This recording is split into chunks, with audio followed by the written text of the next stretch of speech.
আজ থেকে 138 বছর আগে 1885 সালে 28শে ডিসেম্বর ভারতে কংগ্রেস দলের প্রতিষ্ঠা করেন অ্যালান অক্টোভিয়ান হিউম, দাদাভাই নওরোজি, উমেশচন্দ্র বন্দ্যোপাধ্যায়, সুরেন্দ্রনাথ বন্দ্যোপাধ্যায়, মনমোহন ঘোষ, মহাদেব গোবিন্দ রানাডে, লালমোহন ঘোষ, ফিরোজ শাহ মেহতা প্রমুখরা মিলে 1947 সালে ভারতবর্ষ স্বাধীনতা লাভ করলে কংগ্রেস দল কেন্দ্রে সরকার গঠন করে।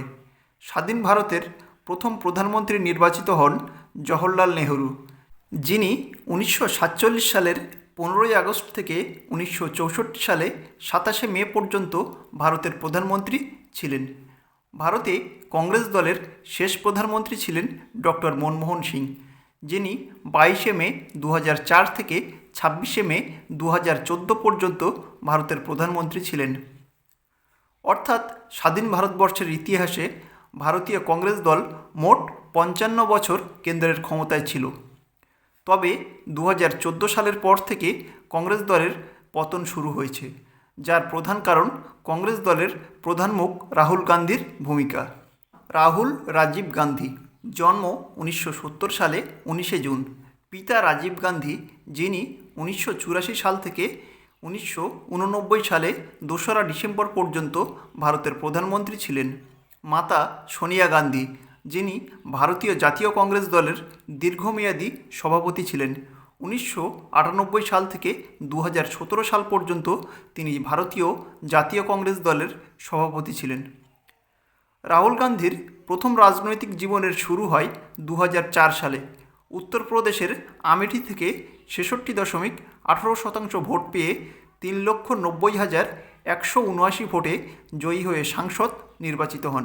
এই আমেঠি থেকেই 2009 সালে 71.78% ভোট পেয়ে 4,64,195 ভোটে জয়ী হন। এমনকি 2014 সালেও লোকসভা নির্বাচনে আমেঠি কেন্দ্র থেকে 4,08,651 ভোটে জয়ী হন রাহুল গান্ধী।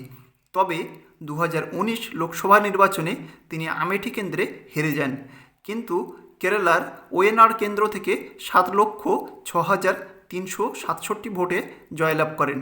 2024 সালে রাহুল গান্ধী ওয়েনাড ও উত্তরপ্রদেশের রায়বেলি থেকে 3,90,000 ও 3,64,000 ভোটে জয়লাভ করেন। পরবর্তীতে ওয়েনাডে তার বোন প্রিয়াঙ্কা গান্ধী ওয়েনাড থেকে উপনির্বাচনে জয়লাভ করেন।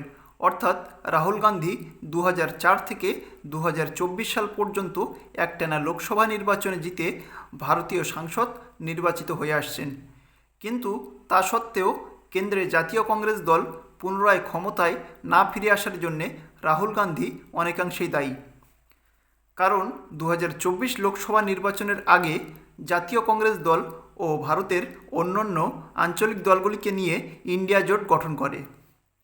যে জোটে যোগ দিয়েছিল সমাজবাদী পার্টি, তৃণমূল কংগ্রেস, ভারতীয় জাতীয় কমিউনিস্ট দল, আম আদমি party, Jharkhand Mukti Morcha, Kerala Congress, all India forward bloc, এদের মতো বড় ছোট রাজনৈতিক দলগুলি। 2024 লোকসভা নির্বাচনে ইন্ডিয়া জোট সম্মিলিতভাবে 234টি আসনে জয়লাভ করে। অপরদিকে কেন্দ্রে ক্ষমতায় থাকা বিজেপি দল মোট 240টি আসনে জয়লাভ করে। পরবর্তীতে অন্ধ্রপ্রদেশের তেলেগু দেশম পার্টির নেতা এন চন্দ্রবাবু নাইডু ও বিহারের জনতা দলের নেতা নীতিশ কুমার বিজেপি দলের সঙ্গে যোগ দেওয়ায় মোট আসন সংখ্যা বেড়ে হয় 293টি। ফলে কেন্দ্রে সরকার গঠন করে এনডিএ। এন চন্দ্রবাবু নাইডু এবং নীতিশ কুমারকে যদি কোনো বড় পদ দিয়ে দিত কংগ্রেস সরকার, তাহলে আজ কেন্দ্রের ক্ষমতায় থাকতো ইন্ডিয়া জোট।